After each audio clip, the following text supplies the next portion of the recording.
Bonjour à toutes, bonjour à tous. Bienvenue sur ce 10e live vigneron.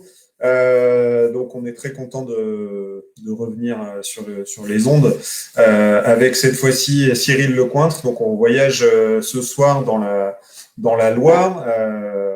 Cyril nous dira plus précisément où est-ce qu'il est situé. Il nous en dira plus sur cette région de la Loire qui est si vaste, qui traverse presque totalement notre pays.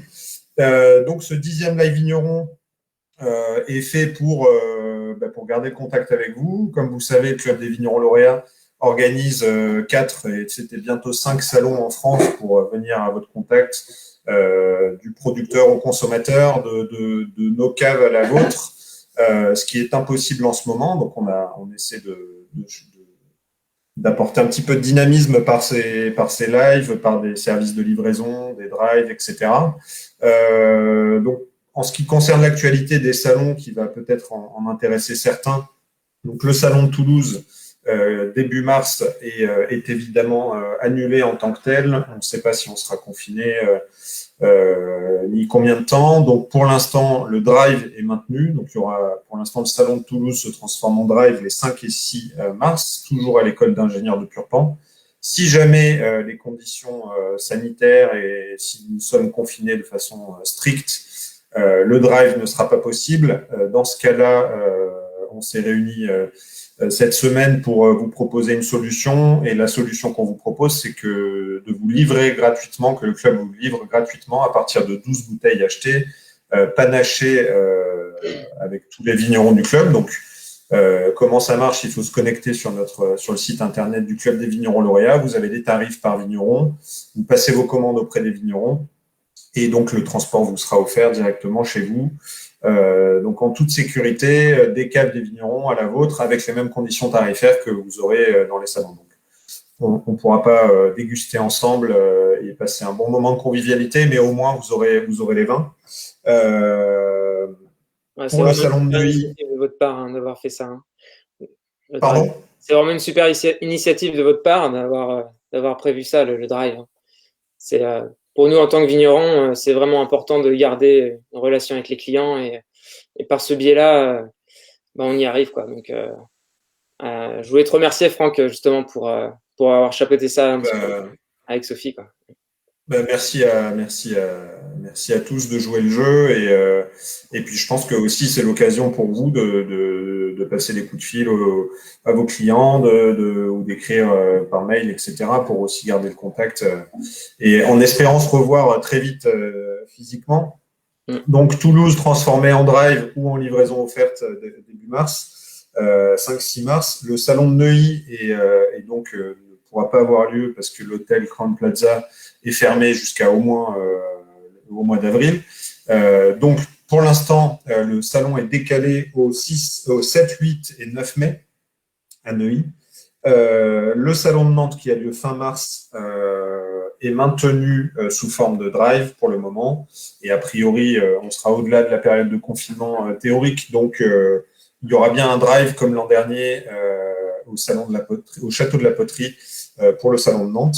Et le salon de Lille de Marc-en-Barreuil, qui était censé être notre nouveau bébé de l'année, notre nouveau salon, est malheureusement annulé puisqu'on ne peut pas faire un drive sur un salon qui démarre. Donc voilà pour l'actualité. On essaie de proposer des solutions, même si on ne retrouvera pas tout de suite la convivialité qui nous lie. On essaie de vous amener du contenu avec ces lives, avec des vidéos, des images sur les réseaux sociaux. Donc n'hésitez pas à suivre, à partager. Je pense que tous les vignerons ont besoin de vous. Il y a cette solidarité aussi envers les vignerons, les cavistes, les producteurs en général, qui est très importante. Donc voilà, c'était pour la minute actualité. Maintenant, on va passer à la partie voyage dans la Loire avec Cyril. Donc Cyril reprend un domaine familial qui s'appelle Château-la-Thomaz, qui existe depuis près de 200 ans, si j'ai bien compris, donc près d'Angers. Donc Cyril a repris avec les valeurs qui lui sont propres et propres à sa génération, notamment avec une conversion bio à la clé en 2017. Donc Cyril, on va t'écouter un petit peu présenter ton domaine et puis ton terroir, ton territoire. D'accord. Bon, bah, bonsoir à tous. Merci Franck pour m'avoir invité pour ce live. C'est vraiment génial de pouvoir faire ça. Donc nous, on est un vignoble familial qui se situe à 30 km au sud d'Angers. Donc on est sud-Loire. On se trouve dans la vallée du Layon. Petite vallée qui est connue pour ses grands moelleux, les coteaux du Layon. Donc on se trouve dans la partie ouest de l'Anjou, parce que l'Anjou est divisé, l'Anjou blanche qui va être plutôt du côté de Saumur, parce que c'est plus calcaire, et puis l'Anjou noir où on est, qui est vraiment sur schiste. Donc voilà géographiquement où on se situe. C'est également la confrontation entre deux plaques, entre le massif armoricain qu'on a au nord et puis le bassin parisien qu'on retrouve plus sur le Saumurois et puis un peu au sud. Donc voilà, la vallée du Layon, c'est assez particulier parce on a trois terroirs dans une situation géographique vraiment très très proche. Donc c'est en ça que c'est très intéressant de faire du vin en Anjou, dans notre quartier. Donc le vignoble sur Champs-sur-Layon et puis on a des vignes sur Rabelais-sur-Layon et Fait d'Anjou, pour ceux qui connaissent un petit peu plus le coin. Donc, comme tu l'as dit, on est en agriculture biologique depuis 2017, nous sommes certifiés et on a entamé la conversion en 2014. Voilà.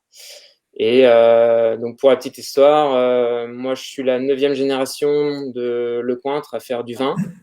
Et sur le château La Thomase, qui a été créé en 1890, je suis la 6e. Donc voilà pour situer un petit peu le domaine. Alors, Okay. Ce qui est incroyable, c'est que c'est un petit peu à l'image des vins de Loire en général, c'est que vous avez une diversité de terroirs et donc de vins. Enfin, tu fais du blanc, du sec, du doux, voilà. du liquoreux, du rosé, le cabernet d'Anjou qui est bien connu, du crément. Enfin, c'est vraiment c'est le centre de la France et c'est un petit peu le centre du savoir-faire, mais vous faites un peu tout, quoi. Donc en Anjou, c'est vrai que historiquement, on a touché un petit peu à tout, parce que l'Anjou est plus en vogue maintenant, mais a eu des périodes un peu plus difficiles au niveau commercial dans les années 50, 60. Donc les vinifications se sont diversifiées. Donc on fait effectivement du rosé, cabernet d'Anjou, rosé d'Anjou. On fait des blancs secs. Donc on a à base de chenin, qui est quand même le cépage principal. Et on fait en rouge à base de cabernet franc, de l'Anjou rouge, de l'Anjou village. Donc le chenin, on le retrouve pour les layons, les coteaux du Layon. Et puis tu as parlé de crément, donc on fait du crément de Loire également, à base de chardonnay et puis de gros gris, qui est un cépage un peu plus local, mais bien adapté au climat. Donc voilà, on a la chance de pouvoir faire tous ces vins et on s'ennuie pas à la cave. C'est ça qui est sympa aussi, c'est que on touche vraiment à tout, quoi. Voilà. Et du coup, j'imagine que ton temps de vendange et ton temps de vinification doit être très long, vu tout le type de vin que vous Ouais, vinifiez. ouais, exactement. Alors habituellement, nous les vendanges, c'est souvent 6 semaines. Cette année, ça a été 8 semaines parce qu'on a commencé exceptionnellement tôt, fin août, pour le chardonnay en crément. Et puis, classiquement, les layons, ça se déroule en octobre. Donc voilà, ça s'est étalé sur 8 semaines. Et bon, on était content quand même de finir, hein. On commençait à être fatigué au bout de 8 semaines de vendange. Mais bon, c'est la richesse, c'est la diversité du terroir. C'est ça qui est agréable aussi. Donc j'ai parlé un peu de schiste. Donc on a des rives droites du Layon, on va avoir plus des schistes. Rive gauche, on va avoir plus des graviers et puis des sables, du cénomanien. Et puis on a aussi des terres un peu plus profondes avec des argilo-limoneuses pour tout ce qui est plus les rouges et puis les rosés. Donc, euh, donc voilà pour les terroirs qu'on a chez nous. Et en termes donc j'ai l'impression que la patte de ta génération, on va dire, ça a été tout de suite le changement de méthode de culture. C'est vraiment toi qui l'as impulsé ou tu as travaillé main dans la main avec ton père Vincent? Ouais. Alors bien sûr, c'est une continuité. Donc Vincent, il avait dans l'idée de passer en bio déjà 10 ans auparavant. Et puis, vu qu'il y avait personne qui s'était déclaré dans les enfants, donc on est 4 enfants pour reprendre le vignoble familial, bah, il n'avait pas franchi le pas pour une fin de carrière. C'est un peu compliqué de faire les ajustements pour le travail du sol, etc. Donc moi, voyant qu'il voulait arrêter son activité et que bah, ça allait un peu se perdre, moi je suis revenu, ça m'a boosté pour revenir au domaine. Et c'était un peu une condition hein, de passer en bio parce que je pense que bah, c'est des valeurs personnelles déjà et puis ça nous tenait à cœur de vraiment faire quelque chose, de revenir au fondement du métier. Et voilà, le bio c'était quelque chose de très important pour moi. Donc on l'a fait à partir de 2013. Donc on a commencé à travailler les sols et puis petit à petit ça s'est enchaîné quoi. Ok. Et la transmission père-fils, ça s'est bien passé? Bon, il y a des, il y a des hauts et des bas, hein, comme partout. Non, ça s'est très bien passé parce que bon, les parents sont donc il y a maman aussi hein, qui travaille toujours dans l'exploitation, mais plus pour les papiers, mais ils ont tout le temps cherché à me donner plus de responsabilités et à me refiler le bébé un petit peu. Donc papa supervise tout le temps les vinifications, donc moi je vinifie et puis il me donne de bons conseils. Et puis bah, Marie-Jeanne m'aide pour tout le côté administratif qui est quand même assez lourd à gérer quand on est jeune installé. Donc, c'est un bon plus pour moi. C'est des conditions idéales pour reprendre un vignoble. Chose qui est pas facile quand je vois des confrères qui s'installent ex nihilo. Je suis quand même assez admiratif parce ils ont pas tous ces bons conseils derrière familiaux qui te font gagner énormément de temps. C'est sûr. Ouais, la transmission, c'est sûr que c'est une chance et puis c'est Ouais. vraiment dans l'ADN du club, je pense, ce côté transmission, de vigneron de génération en génération, travailler en famille, tu travailles encore, enfin, tu as travaillé avec tes parents, tu travailles encore un petit peu avec eux, tu as ta femme qui t'a rejoint aussi en partie, donc tu perdures. Voilà, c'est ça. Kimberly m'a rejoint en début d'année. Donc, elle s'occupe plus tout ce qui est commercial, notamment export, puisqu'elle est américaine. Et puis, elle essaie de développer un petit peu la partie marketing pour bah, refaire le site et puis voilà, dynamiser un peu les brochures, etc. Donc, c'est un plus pour moi. Être, la gamme d'étiquettes également qu'on a renouvelé un petit peu avec le bio. Façon de mettre notre propre patte et puis on avait envie de changer un petit peu le look. Donc voilà, ça a peut-être perturbé certains clients, mais bon, dans l'ensemble, on est content, on a des bons retours. Mais sans séduira de nouveau. Voilà, c'est ça.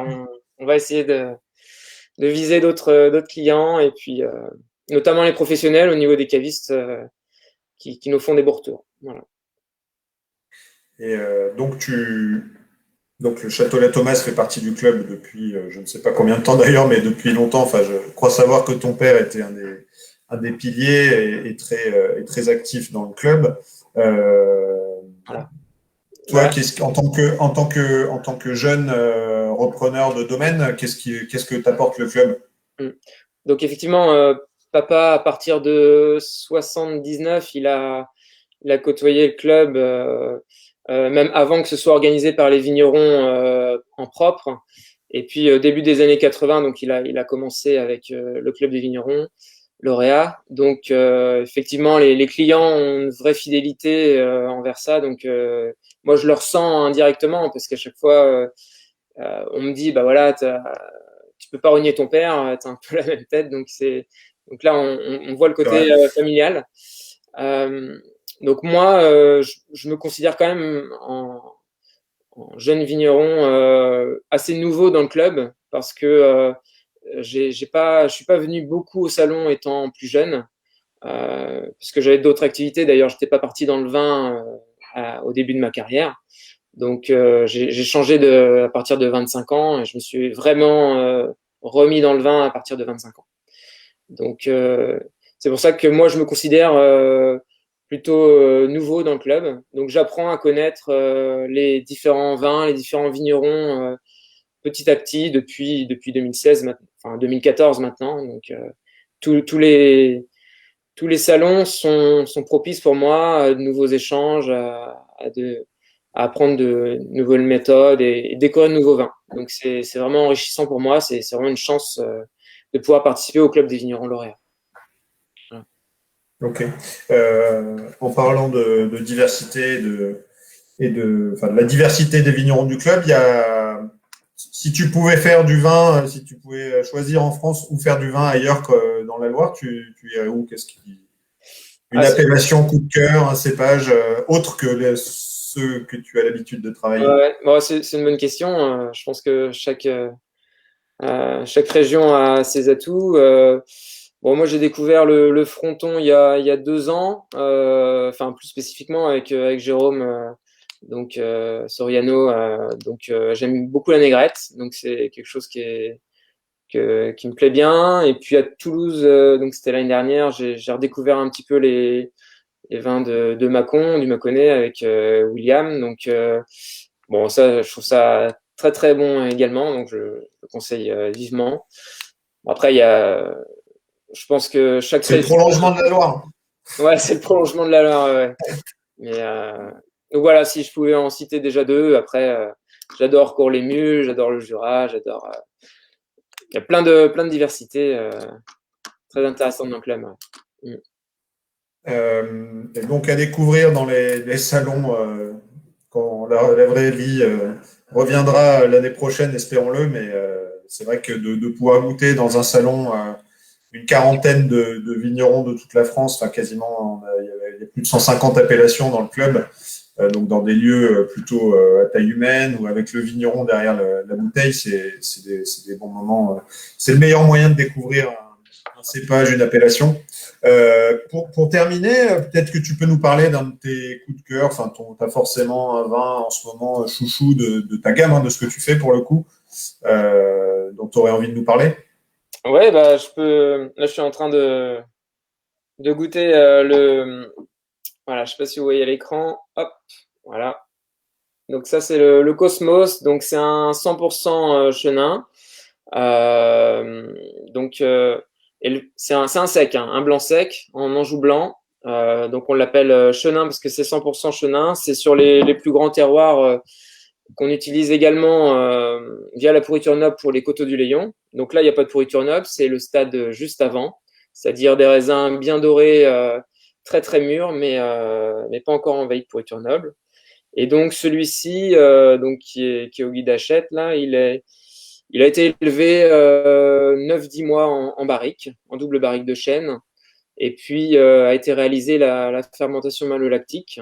Donc pour donner un côté un peu plus gras, un petit peu plus des touches beurrées, quelque chose vraiment beaucoup de gras. Donc qu'on aime bien partager au cours du repas sur un plat en sauce, sur une viande, sur du fromage. Ça peut bien faire tout le repas. Voilà. Donc c'est notre petit chouchou en ce moment. Et puis un que j'aime beaucoup, un petit peu une nouveauté qu'on a fait depuis 2017. Hop, donc à l'écran. Donc c'est le Pinot de Nice. Voilà, donc ça c'est un vieux cépage de Loire qu'on a ressorti en 2017, qui est historiquement vignoble vinifié en rosé, en assemblage. Mais là, on a voulu faire un rouge plus léger, en macération carbonique, donc un petit clin d'œil, au Beaujolais, parce que c'est vinifié comme un primeur. Et la particularité de ce cépage-là, c'est qu'on va avoir des notes un peu épicées, un petit peu cannelle, un petit peu noix de muscade. Donc très agréable. Et c'est un plus dans notre gamme. Pour ceux qui sont moins fans des tanins du Cabernet Franc, bah, ça c'est une bonne alternative. Voilà. Donc petit coup de cœur aussi. Oui, je confirme. C'est un vin très atypique et très dangereux parce qu'on a vite envie de finir la bouteille. avec modération, bien sûr. Merci beaucoup, en tout cas, pour cette présentation du domaine familial. N'hésitez pas, pour aller plus loin, à regarder le site de la Thomase, à suivre la Thomase sur les réseaux sociaux, à partager ce live ou la rediffusion du live pour faire découvrir la Thomase à vos amis. Et puis, n'oubliez pas de regarder le site internet du club avec les tarifs pour le drive de Toulouse ou la livraison offerte si nous sommes confinés. Donc, bonne soirée à tous, gardez le moral, continuez à épuiser vos caves et à les remplir avec des bons producteurs. Et prenez soin de vous. Merci beaucoup, Cyril. Bonjour à tous. Merci, Franck. Bonjour à toute la famille. Bonjour à toute la famille. Ouais. Salut. Bye bye.